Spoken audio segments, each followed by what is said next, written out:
안녕하세요. 토킹 덕트스 토닥입니다. 구독과 좋아요. 댓글과 알림 설정 부탁드립니다. 오늘은 여자 나르시시스트에 대해서 이야기를 해볼 거예요. 네. 저희가 드라마 같은 데를 보면 거의 그 나르시시스트들은 남자 주인공들이 많이 있잖아요. 그래서 바람도 많이 피고 막 이런 캐릭터들이 많아서 저희가 주로 이제 남자를 대상으로 영상을 많이 찍었었는데 오늘은 이제 댓글에서도 여자 나르시시즘은 어떠냐 이런 거에 대해서도 궁금하시는 분들이 많아서 있냐. 네, 있기는 하냐 이렇게 물어보시는 분들이 많아서 오늘은 여자 나르시시스트에 대해서 준비를 하게 되었습니다. 맞아, 선생님이 얘기한 대로 보통 인터넷 뭐 방송 이런 데서는 주로 이제 가해를 하는 그런 사람들은 남자 나르시스트들이 많고 당하는 입장은 여자들이 대부분인 것 같기는 해요. 여자 나르시시스트도 있냐? 당연히 대답은 있죠. 그 나르시시스틱한 성격을 남녀 모두 다 가질 수 있어요. 근데 이전에 질투 많은 친구 영상이나 아니면 추석 특집 영상에서 시어머니 며느리. 네, 우리가 여자인 친구, 뭐 시어머니 며느리 다 여자잖아요. 이런 나르시시스트에 대해서 이제 영상에서도 다뤄봤는데 그런데 여자가 남자보다 눈에 띄는 나르시시스트 비율은 적은 것으로 알려져 있어요. 남자가 80%면 여자가 한 20% 정도? 그 이유는 여성에게는 사회적으로 특히 성장 과정에 있어서 이 공감 능력이나 뭐 연민, 다른 사람을 대할 때 따뜻하게 보살펴주는 그런 상대적으로 정서적인 역할이 강조되는 경우가 이제 많기 때문에 이런 나르시시스트와 반대되는 성향들이 이제 여자들에게서는 더 주입된다고 할까 이렇게 키워지는 부분이 있어서 아마도 그럴 것 같아요. 반면에 이제 남자들은 덜 따뜻하고 감정도 막 밖으로 내보이지 않고 덜 공감적이어도 괜찮고 오히려 그게 더 이제 남성적이다라는 인식이 있는 것 같고 나르시스트의 특징이기도 한 이제 이렇게 보이는 외부적인 조건을 경쟁적으로 추구하는 그런 면들이 이제 요구되는 분위기이기 때문에 남자들의 경우에는 더 이제 나르시스틱한 면모들이 강조되고 부각되는 부분들이 있는 것 같아요. 그러면 여자가 나르시시스트이면 또 남자 나르시시스트와는 좀 다른 부분들이 있나요? 물론 여성, 남성 차이로 인해서 보여지는 부분이 조금 다를 수도 있지만 나르시시스트는 나르시시스트예요. 네. 네, 남자든 여자든 이제 기본적인 특성들은 똑같죠. 자기에 대해서 뭐 과대하게 평가하고 공감 능력 부족하고 거만하고 피상적이고 착취적이고 뭐 감정 조절 어렵고 자신이 특별한 대우를 받아야 된다고 여기는 특징들은 남자든 여자든 나르시시스트면 모두 갖고 있어요. 그렇다면 여자 하면은 가장 먼저 떠오르는 게 엄마잖아요. 그렇죠. 그러면 나르시시스트 엄마는 또 어떤 모습들로 나타날 수 있는지 그것도 좀 궁금하기는 해요. 네. 엄마가 나르시시스트면 자식들한테 아무래도 영향을 가장 많이 주겠죠. 엄마가 양육자인 경우가 뭐 많으니까요. 근데 자식들에게 과도하게 집착할 수 있어요. 왜 나르시시스트 엄마는 자식을 자신의 성공을 이루는 연장선상으로 많이 바라본다고 제가 그랬었잖아요. 그래서 엄마인 나와 자녀가 다른 개체라는 인식이 없다 보니까 사사건건 그 엄마가 자식의 일에 관여하려고 할 수가 있어요. 뭐 어렸을 때야 그렇다고 쳐요. 그런데 자녀가 성장을 하고 나서 이미 뭐 청소년기를 넘어서 성인이 됐는데도 어디서 누굴 만나고 뭐 친구는 누굴 만나고 뭐 이런 것들에 대해서 지나치게 개입을 하려고 할 수 있는 특징을 볼 수 있죠. 근데 외적인 부분을 너무 강조를 하다 보니까 자식들이 이제 이렇게 보여지는 부분, 자식의 뭐 성적이나 외모, 뭐 운동을 잘 하는지 이런 부분들을 또 중요하게 생각을 할 수가 있겠죠. 근데 자신의 기대만큼 예를 들어서 자식이 잘 못 따라와 준다 이러면 엄청 막 차갑게 대하고 채찍질하고 외면을 할 수도 있고, 그러니까 격려나 막 지지를 해주기는커녕 본인 뜻대로 되지 않는 자식에 대해서 이런 본인의 분노가 나르시스트들은 표현을 할 수가 있겠죠. 그리고 나르시시스트 엄마는 남편, 즉 자녀의 아빠의 외적인 조건들이 마음에 들지 않으면 남편을 엄청 무시하고 미워할 수 있어요. 그리고 정상적으로 배우자에게서 기대해야 할 심적인 어떤 의지를 자식한테 찾을 수가 있어요. 왜냐? 남편한테 기대기에는 남편이 외적인 조건이 너무 본인이 봤을 때 부족한 거죠.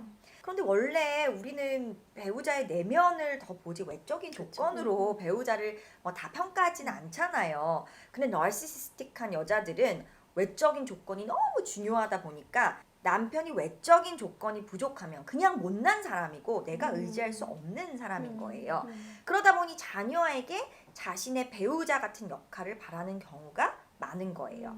자신이 꿈꾸는 이상적인 배우자의 모습을 자녀에게 투사를 해서 자신의 기대에 부응하는 잘난, 또 자신만을 바라보는 그런 자녀의 역할을 애들에게 요구를 하죠. 자녀가 결혼을 하는 시기가 되면 그런 본인이 원하는 배우자 상을 자녀가 만나게끔 요구를 하거나 강요하거나 그러는 경우도 있을 수 있잖아요. 그 자녀가 자식으로서의 역할뿐만 아니라 그 배우자의 역할을 이제 요구받고 그러면 엄청 혼란스럽고 좀 힘들 수 있을 것 같아요. 또 엄마가 사사건건 간섭하고 집착하면 생각만 해도 너무 피곤할 것 같아요. 그 외적인 기대에 못 미치거나 하면은 또 그 엄마가 얼마나 얘를 들들고 힘들게 하겠어요. 그 상처가 엄청나게 클 것 같아요. 네. 그러면 이제 엄마 아빠 부부간의 얘기가 나왔는데 나르시스트 여자친구 또는 애인 또 부인의 모습은 어떻게 나올 수 있는지 이것도 참 궁금해요. 애인이나 부인이 이제 나르시시스트다. 그러면 엄청 남편이나 애인한테 요구적일 수도 있고 비난쟁이일 수 있어요.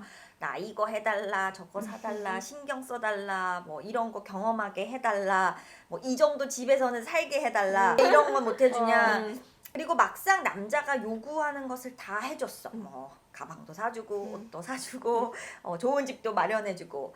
그러면 나르시스트 이제 여자는 내 친구 남편이나 애인은 더 큰 평수 집에서 살게 해준대. 당신보다 연봉이 이만큼이나 높대. 지속적으로 남자를 비교하고 깎아내리고 자존감을 떨어뜨릴 수 있어요. 근데 남자들은 그런데 주로 어떤 문제가 있을 때 그 해결책을 이제 찾으면서 문제를 풀어나가려고 하는 성향이 강하기 때문에 여자와의 관계 회복을 위해서 이 여자가 문제라고 얘기하는 모든 것을 이제 해주려고 노력할 수 있겠죠. 그런데 진짜 문제는 남자 쪽에서 뭘 해주냐 안 해주냐가 아니라 그 여자의 내면에 있는 거니까 그 관계의 어떤 이런 갈등들이 해결될 리가 없죠. 그때 우리가 한번 다뤘었던 네. 약간의 게슬라이팅 같은 느낌도 있어요. 또 다른 이제 특징은 엄청 질투심이 많을 수가 있어요. 그리고 그 질투심이 아주 격렬하고 너무 크고 엄청난 분노나 막 폭력적인 행동으로까지 이어질 수가 있거든요. 이런 나르시스트들은 되게 자기중심적이고 스스로에 대해서 과도한 사고, 본인에 대해서 과도한 사고를 하는 것과 동시에 실제로는 마음속 깊숙이에 이런 스스로에 대한 무능감, 낮은 자존감 이런 것들이 같이 존재를 하고 있거든요. 그런데 현실적으로 상대방이 어떻게 막 나만 만나고 나만 신경 쓰고 너만 바라보고 좋게 평가하고 그렇게 할 수가 있겠어요. 근데도 나르시스트들은 상대 배우자나 애인이 조금이라도 자신에게 관심이 좀 떨어지는 것 같거나 다른 사람을 뭐 여자로서도 아닌 본인 이외에 다른 사람을 좋게 평가하는 것 같은 느낌이 들면 이 마음속 깊이 자리 잡고 있던 무능감이 막 자극이 되는 거예요. 그러면서 과한 분노, 질투심, 폭력적인 행동까지로 이어질 수가 있겠죠. 그래서 가끔 안타까워요. 남자 사람 친구들 중에서 이렇게 부인의 강한 질투심으로 힘들어하는 친구들이 많은데 이제 얘기를 들어보면 저는 눈에 보이죠. 부인이 뭐 말은 해줄 수 없죠. 제 주위에도 이제 친한 남자 후배가 한 명 있는데 엄청 관심쟁이인 여자친구를 둔 후배가 있어요. 근데 이 친구랑 얼마 전에 한번 모임을 가졌는데 이제 8시가 됐는데 집에 간다는 거예요. 이제 막 시작인데 8시에 그래서 어디를 가냐 이랬더니 여자친구가 9시까지 안 들어가면은 굉장히 막 화를 내고 질투를 많이 한대요. 그래서 한 번은 핸드폰이 꺼져 있어가지고 연락이 안 됐던 적이 있어서 이제 여자친구 집 앞으로 갔는데 여자친구가 보자마자 화가 나서 아기를 때려버렸다는 그 얘기를 듣고 저도 너무 놀랐었거든요. 왜 굳이 그 여자친구를 계속 만나냐 이랬더니 여자친구 외모가 너무 자기 이상형이래요. 좀 좋아. 매력들이 있잖아요. 약간 나르시스트 여자나 뭐 남자도 그렇고 유혹하고 그런 매혹한 맞아요. 매력이 있죠. 그래서 저희 예전 영상에서도 한번 그 내용을 다뤘었잖아요. 그래서 그 후배한테 오늘 이 영상이랑 첫 데이트에서 그 나르시시스트인지를 알아보는 방법 그 영상을 꼭 추천해 주려고 하고 있어요. 좋네. 그러면 마지막으로 직장에서 나르시스트 여자 상사나 아니면 동료를 만났을 때 또 어떤 모습을 보여줄 수 있는지 그것도 참 궁금해요. 악마는 프라다를 입는다에 이제 메릴 스트립이 연기한 공감 능력 없고 엄청 차갑고 요구적인 그 미란다 프리슬리가 직장 여성 나르시스트로서의 모습을 굉장히 잘 표현한다고 알려져 있는데 일단 여자든 남자든 나르시스트는 직장 내에서 주위 사람들에게 많은 고통을 안겨주죠. 네. 착취적이니까 그러니까 후배들에게 자기가 해야 할 일 시키고 죄책감도 없으니까 남의 실적 아무렇지도 않게 뺏어가고 공감 능력 없으니까 직장의 다른 사람들 어려움은 전혀 나 몰라라 하고 도와주는 거 1도 없고 엄청 감정적이고 질투심이 심하니까 지나치게 경쟁적이고 할 수 있죠. 우리 다 경험해 봤잖아요. 사실은. 나 얘기 들으면서 몇 명이 스쳐지나가 지금 갑자기 더군다나 여자들은 그런 직장 여자 상사 이런 분들을 롤모델로 이제 삼고 싶어하는 마음이 크잖아요. 그래서 좀 뭔가 따뜻하게 품어주기도 하고 챙겨줄 거라고 이제 무의식적으로 기대를 하게 되는데 막상 겪어보니까 케어는 하나도 안 해주고 엄청 막 차갑게 대하고 경쟁하듯이 대하고 공감 능력도 없고 또 착취적이고 너무 힘들 것 같아요. 네. 네. 그래서 여자라고 따뜻하고 부드러울 거다라는 어떤 선입견을 갖고 대했는데 이제 나르시시스트면 상처가 2배가 될 수 10배죠. 있죠. 네. 이제 여자라고 나르시시스트가 없는 것은 아닙니다. 아니다. 사실 오늘 그 여자도 나르시시스트일 수도 있고 여자가 나르시시스트면 대표적으로 엄마로서 그다음에 뭐 부인으로서 뭐 애인으로서 직장 상사나 동료로서 어떤 모습을 보일 수 있는지 알아봤는데요.